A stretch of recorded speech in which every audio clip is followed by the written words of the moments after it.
வணக்கம் நண்பர்களே. 64 வயசுக்கு அப்புறம் நீங்க இன்னும் எத்தனை வருடம் வாழுவீங்கன்னு உங்க உடல்ல இப்பவே சில சைகைகள் காட்டிக்கிட்டு இருக்கு என்றா நம்புவீங்களா? அதுவும் எந்த பெரிய டெஸ்ட்டும் இல்லாம, எந்த ஸ்கேனும் இல்லாம, நம்ம உடம்பு தினமும் நமக்கே சில விஷயங்கள சொல்லிக்கிட்டே இருக்கும். ஆனா நாம தான் அத பெருசா எடுத்துக்க மாட்டோம். அதனால இந்த வீடியோவ கடைசி வரை பாருங்க. ஏன்னா இன்று நான் சொல்லப்போற விஷயங்கள்ல ஏதாவது ஒன்று உங்களுக்குள் இருந்தா அத இப்பவே சரி பண்ணி இன்னும் ஆரோக்கியமா வாழ முடியும். சரி, முதல்ல உங்க நடை பற்றி பேசலாம். நீங்க நடக்கிற வேகம் எப்படி இருக்கு? முன்னாடி நடந்த மாதிரி இப்பவும் சுறுசுறுப்பா நடக்க முடியுதா?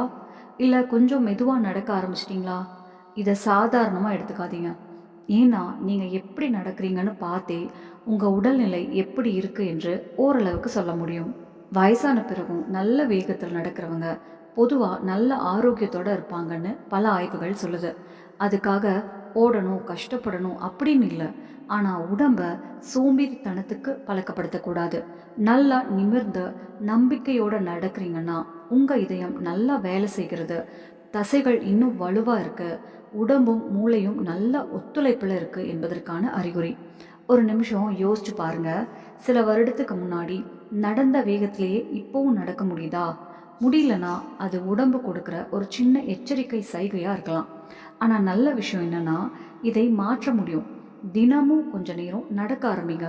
முடிஞ்ச அளவுக்கு கொஞ்சம் வேகமா நடங்க. வீட்டுக்குள்ள கூட தேவையில்லாம சுவர், நாற்காலி பிடிச்சுக்கிட்டு நடக்கிற பழக்கத்த குறைச்சுக்கோங்க. இந்த சின்ன சின்ன விஷயங்களே பெரிய மாற்றத்தை கொண்டு வரும். ஆனா உடம்பு சொல்ற சைகை இதோட முடிஞ்சிடல. இன்னொரு முக்கியமான விஷயம் உங்க கையிலேயே இருக்கு.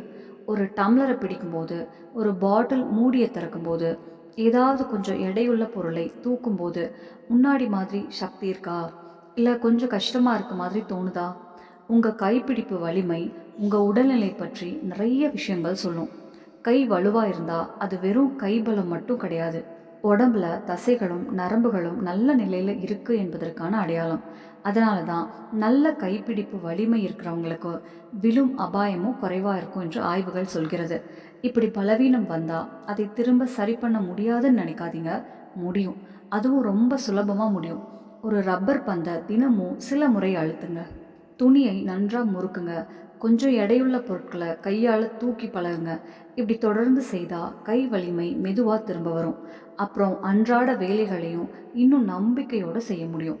கைப்பிடிப்பு பலம் குறைவது வெறும் வயது அதிகமாகுது என்பதற்கான அறிகுறி மட்டும் கிடையாது. அது உங்க உடம்பு கொடுக்கிற ஒரு எச்சரிக்கை சைகையும் கூட. அதனால நீண்ட காலம் யாருடைய உதவியும் இல்லாம சுயமா வாழணும் என்று நினைத்தால் இதை கண்டிப்பா கவனிக்கணும். ஆனா உடல் வலிமைனா கைபலம் மட்டும் இல்ல, இன்னொரு முக்கியமான விஷயம் இருக்கு. அது உங்க பேலன்ஸ்.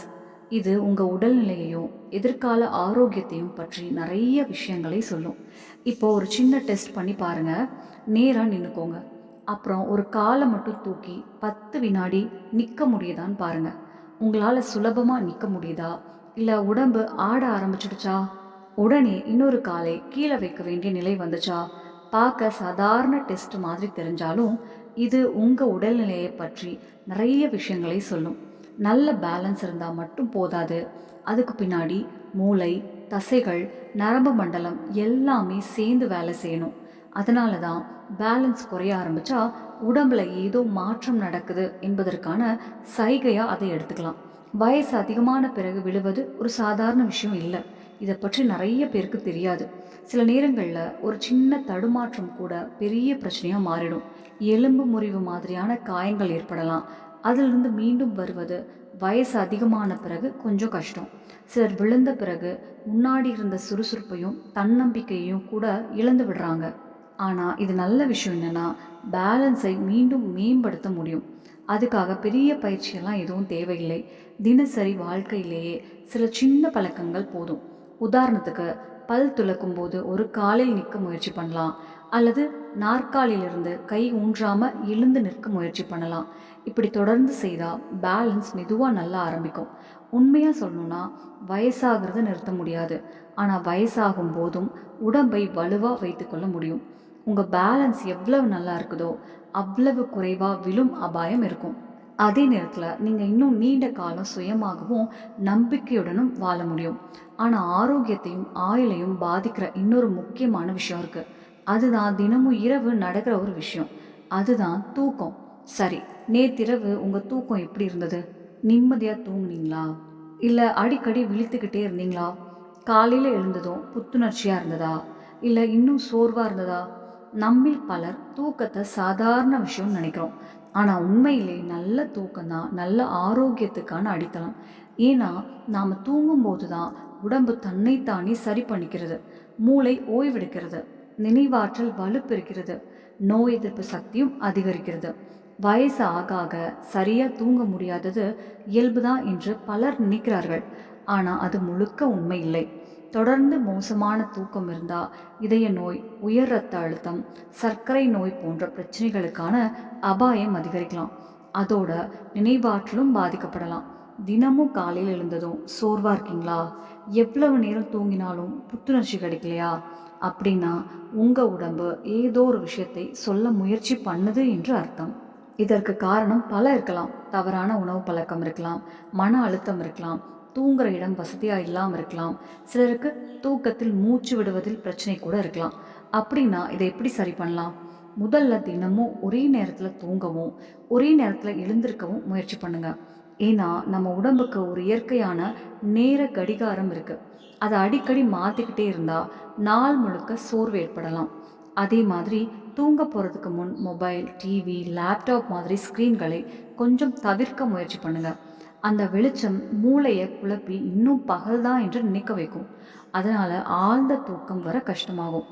அதோட தூங்க போகிறதுக்கு முன் உங்கள் மனநிலையையும் கொஞ்சம் கவனிங்க. தூங்க போகிற நேரத்தில் மனசுக்குள்ளே நிறைய கவலைகள் ஓடிக்கிட்டு இருந்தால் உடம்பால் முழுசாக ரிலாக்ஸ் ஆக முடியாது. அதனால் படுக்க போகிறதுக்கு முன்னாடி கொஞ்சம் ஆழமாக மூச்சு இழுத்து விடுற பயிற்சி செய்யலாம், லேசான உடற்பயிற்சி செய்யலாம், அல்லது மனசுக்கு பிடிச்ச அமைதியான இசை கேட்கலாம். இதெல்லாம் மனசை அமைதிப்படுத்தி நல்ல தூக்கம் வர உதவும். அதே மாதிரி அமைதியான இருட்டான சூழலும் நல்ல தூக்கத்துக்கு ரொம்ப முக்கியம். ஏன்னா இப்போ ஓய்வெடுக்க வேண்டிய நேரம் வந்துடுச்சுன்னு மூளைக்கு புரிஞ்சாதான் அது முழுசாக ஓய்வெடுக்கும். நல்ல தூக்கம்தான் நல்ல ஆரோக்கியத்துக்கான அடித்தளம். உங்கள் தூக்கம் எவ்வளவு நல்லா இருக்குதோ அவ்வளவு ஆரோக்கியமாக உங்கள் உடம்பும் மூளையும் இருக்கும். ஆனால் ஆரோக்கியத்தை பற்றி பேசும்போது இன்னொரு முக்கியமான விஷயத்த நிறைய பேர் கவனிக்கவே மாட்டாங்க. அதுதான் பசி. சரி, உங்களுக்கு சரியான நேரத்தில் பசி எடுக்குதா?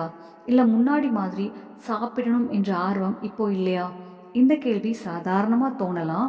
ஆனால் பசி என்பது உங்கள் உடல்நிலையை காட்டுற முக்கியமான அறிகுறிகளில் ஒன்று.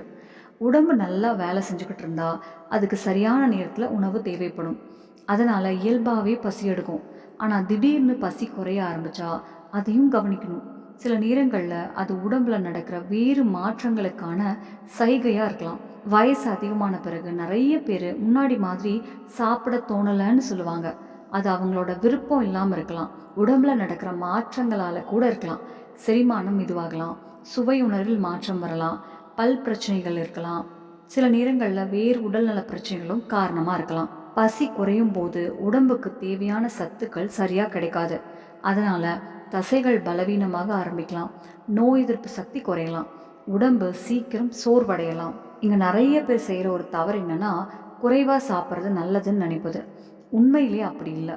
முக்கியம் எவ்வளவு சாப்பிட்றோம் என்பது இல்லை, என்ன சாப்பிட்றோம் என்பது தான் முக்கியம். உங்களுக்கு முன்னாடி மாதிரி பசி இல்லைன்னு தோணுச்சுன்னா உங்கள் உணவில் கொஞ்சம் கவனம் செலுத்துங்க. புரதச்சத்து நிறைந்த உணவுகளை சேர்த்துக்கோங்க. நல்ல கொழுப்பு சத்துக்கள் இருக்கிற உணவுகளை சாப்பிடுங்க. பழங்கள், காய்கறிகள், சத்தான உணவுகள் எல்லாம் உடம்புக்கு தேவையான சக்தியையும் நோய் எதிர்ப்பு சக்தியையும் கொடுக்கும். இன்னொரு முக்கியமான விஷயம், தினமும் முடிந்தவரை ஒரே நேரத்தில் சாப்பிட்ற பழக்கத்தை உருவாக்குங்க. நம்ம உடம்பு ஒரு ஒழுங்கான முறையில் இயங்கும் போது தான் சிறப்பாக வேலை செய்யும். முடிந்தால் எப்போதும் தனியாக உட்காந்து சாப்பிட்றத தவிர்க்க முயற்சி பண்ணுங்கள். குடும்பத்தோட அல்லது நண்பர்களோட சேர்ந்து சாப்பிடும்போது சாப்பிட்ற ஆர்வமும் அதிகரிக்கும், மனசும் சந்தோஷமாக இருக்கும். நல்ல பசி என்பது நல்ல ஆரோக்கியத்துக்கான ஒரு முக்கியமான அறிகுறி. அது உங்கள் உடம்பு இன்னும் நல்ல சக்தியோட வேலை செய்கிறது என்பதை காட்டுகிறது. ஆனால் இன்னொரு விஷயம் இருக்குது, அது நம்ம ஆயுளையும் ஆரோக்கியத்தையும் அமைதியாக பாதிக்கக்கூடியது. அதுதான் மன அழுத்தம். ஒரு விஷயம் கவனிச்சிருக்கீங்களா? சிலர் வயசான பிறகும் ரொம்ப அமைதியா, சந்தோஷமா இருப்பாங்க. ஆனா சிலர் எப்போதும் ஏதோ ஒரு கவலையிலேயே இருப்பாங்க. உண்மையிலே பார்த்தா, மன அழுத்தத்தை எப்படி சமாளிக்கிறோம் என்பதும் நம்ம ஆரோக்கியத்தையும், ஆயுளையும் பாதிக்கும். மன அழுத்தம் என்பது மனசோட மட்டும் சம்பந்தப்பட்ட விஷயம் இல்ல. அது உடம்பையும் நேரடியா பாதிக்கும். நாம எப்போதும் டென்ஷன்ல இருந்தா, உடம்புல சில ஹார்மோன்கள் அதிகமா சுரக்கும். அது நோய் எதிர்ப்பு சக்தியை குறைக்கலாம், இரத்த அழுத்தத்தை அதிகரிக்கலாம், உடம்பு சீக்கிரம் சோர்வடையவும் காரணமா இருக்கலாம். அதனால இப்போ ஒரு நிமிஷம் யோசிச்சு பாருங்க. இப்போ உங்களை அதிகமா கவலைப்பட வைக்கிற விஷயம் என்ன? எதிர்காலமா? இல்ல குடும்ப பிரச்சனைகளா? இல்ல பணம் சம்பந்தமான கவலைகளா? பிரச்சனைகள் இல்லாத வாழ்க்கை யாருக்கும் கிடையாது. ஆனா அந்த பிரச்சனைகளுக்கு நாம் எப்படி எதிர்வினை கொடுக்கிறோம் என்பதுதான் நம்ம ஆரோக்கியத்தையும் மனநிலையையும் தீர்மானிக்கிறது. அப்படின்னா மன அழுத்தத்தை எப்படி குறைக்கலாம்? முதல்ல ஒரு ஒழுங்கான தினசரி பழக்கத்தை உருவாக்குங்க. நாள் முழுக்க என்ன செய்யணும் என்பது தெளிவா இருந்தா மனசும் கொஞ்சம் அமைதியா இருக்கும். அதே மாதிரி தினமும் சில முறை ஆழமா மூச்சு இழுத்து மெதுவா விடுற பழக்கத்தை வச்சுக்கோங்க. இது சின்ன விஷயம் மாதிரி தோணினாலும் மன அழுத்தத்தை குறைக்க ரொம்ப உதவும். அதோட உங்களுக்கு சந்தோஷம் தர சின்ன சின்ன விஷயங்களுக்கும் நேரம் ஒதுக்குங்க. பிடிச்ச பாடல் கேட்கலாம், கொஞ்ச நேரம் நடக்கலாம், நண்பர்களோட பேசலாம்.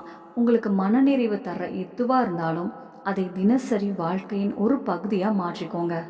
ஏன்னா மன அழுத்தத்தை நீண்ட நாட்கள் கவனிக்காம விட்டுட்டோம்னா அது நம்ம ஆரோக்கியத்தை மெதுவாக பாதிக்க ஆரம்பிச்சிடும். ஆனால் இதையெல்லாம் விட உங்கள் ஆரோக்கியத்துக்கும் நீண்ட ஆயுளுக்கும் இன்னும் ஒரு பெரிய ரகசியம் இருக்குது. அதுதான் உறவுகள். சரி, கொஞ்சம் யோசிச்சு பாருங்க. சமீபத்தில் நீங்கள் யார்கிட்ட மனசு விட்டு பேசுனீங்க? உங்கள் சந்தோஷத்தையும் கவலையையும் பகிர்ந்து கொள்ள யாராவது இருக்காங்களா? இல்லை நாளுக்கு நாள் எல்லாரும் தூரமாகிட்டு இருக்காங்கன்னு தோணுதா? உண்மையிலே பார்த்தா 64 வயசுக்கு அப்புறம் தனிமை என்பது உடல் நலத்துக்கு பெரிய சவால்களில் ஒன்று. இது வெறும் மனசுக்குள்ள மட்டும் நடக்கிற விஷயம் இல்லை, உடம்பையும் நேரடியாக பாதிக்கும். பல ஆய்வுகளும் ஒரு விஷயத்த சொல்லுது. நல்ல சமூக உறவுகள் இல்லாதவர்களுக்கு இதய நோய், மனச்சோர்வு, நினைவாற்றல் குறைபாடு போன்ற பிரச்சனைகளின் அபாயம் அதிகமாக இருக்கலாம். காரணம், மற்றவர்களோட பேசுறதும் பழகிறதும் மூளையை சுறுசுறுப்பாக வச்சிருக்கும், மன அழுத்தத்தை குறைக்கும், மனசுக்கும் ஒரு புத்துணர்ச்சி தரும். கடந்த சில வருடங்களாக உங்கள் உறவுகள் கொஞ்சம் பலவீனமாக போயிருக்குன்ற தோணினா அதுக்காக கவலைப்பட வேண்டியதில்லை. அது வாழ்க்கையில் இயல்பாக நடக்கக்கூடிய விஷயம்தான். பிள்ளைகள் அவர்களோட வாழ்க்கையில் பிஸியாகிடுவாங்க, நண்பர்கள் சிலர் தூரமாக போயிடுவாங்க. ஆனால் அதுக்காக தனிமையை ஏற்றுக்கொள்ளணும் என்பதில்லை. மாறாக இதுதான் பழைய உறவுகளை மீண்டும் வலுப்படுத்தவும் புதிய நண்பர்களை உருவாக்கவும் சரியான நேரம். இதற்காக பெரிய விஷயங்கள் எதுவும் செய்ய வேண்டியதில்லை. பக்கத்து வீட்டுக்காரங்கிட்ட 2 வார்த்தை பேசலாம். கடைக்கு போன இடத்துல பழக்கமானவர்களிடம் நலம் விசாரிக்கலாம். பழைய நண்பர்களுக்கு ஒரு ஃபோன் பண்ணி பேசலாம். குடும்பத்தினருடன் கொஞ்ச நேரம் செலவிடலாம். இந்த சின்ன சின்ன உரையாடல்களே மனசுக்கு பெரிய சந்தோஷத்தை கொடுக்கும். புதிய நண்பர்கள் உருவாக்க முடியுமா என்று யோசிக்கிறீங்களா? கண்டிப்பாக முடியும். அதுக்கு வயது ஒரு தடையே கிடையாது. உங்களுக்கு பிடித்த குழுக்களில் சேரலாம், சமூக நிகழ்ச்சிகளில் கலந்து கொள்ளலாம். கோவில், சங்கம், சமூக அமைப்புகள் போன்ற இடங்களில் புதிய நட்புகள் உருவாகலாம். நினைவில் வச்சுக்கோங்க, உறவுகள் என்பது வெறும் தனிமையை போக்குறதுக்காக மட்டும் இல்லை. அது நம்ம வாழ்க்கையை இன்னும் அழகாகவும் ஆரோக்கியமாகவும் மாற்றுற ஒரு சக்தி. இப்போ வரை பார்த்த இந்த எல்லா அறிகுறிகளையும் ஒரு முறை நினச்சி பாருங்க. உங்கள் நடை எப்படி இருக்கு? கைப்பிடிப்பு பலம் எப்படி இருக்கு? பேலன்ஸ் நல்லா இருக்கா? தூக்கம் நிம்மதியாக வருதா? பசி சரியாக எடுக்குதா? மன அழுத்தம் கட்டுப்பாட்டில் இருக்கா? உங்கள் உறவுகள் வலுவாக இருக்காங்களா? இந்த சின்ன சின்ன விஷயங்கள் தான் வரப்போகும் ஆண்டுகளில் நீங்கள் ஆரோக்கியமாகவும் சுயமாகவும் வாழ போகிறீங்களா என்பதை ஓரளவுக்கு தீர்மானிக்கும். ஆனால் இங்கே ஒரு நல்ல செய்தி இருக்குது. இன்றைக்கு உங்கள் உடல்நிலை எப்படி இருந்தாலும் பரவாயில்ல, எப்போதும் ஏதாவது ஒரு நல்ல மாற்றத்தை ஆரம்பிக்க முடியும். நம்ம உடம்புக்கு மீண்டு வரக்கூடிய அற்புதமான திறன் இருக்குது. அதனால இந்த அறிகுறிகளை இப்போவே கவனிக்க ஆரம்பிச்சிங்கன்னா அதற்கான நல்ல பலனையும் சீக்கிரம் பார்க்க முடியும். இந்த வீடியோ உங்களுக்கு பயனுள்ளதாக இருந்தால் ஒரு லைக் பண்ணுங்கள், உங்கள் நண்பர்கள் மற்றும் குடும்பத்தினரிடம் பகிருங்க. இன்னும் இது போன்ற ஆரோக்கியமான தகவல்களை தெரிஞ்சுக்க நம்ம ஆன்மீக தமிழ் சேனலை சப்ஸ்கிரைப் பண்ண மறக்காதீங்க. இந்த வீடியோ பற்றி உங்கள் கருத்தையும் கீழே கமெண்ட்டில் சொல்லுங்கள். நன்றி. மீண்டும் ஒரு பயனுள்ள வீடியோவில் சந்திப்போம். நன்றி. நம்ம சேனல்ல பிடிச்சிச்சுன்னா லைக் பண்ணுங்க, ஷேர் பண்ணுங்க, சப்ஸ்கிரைப் பண்ணுங்க. நன்றி.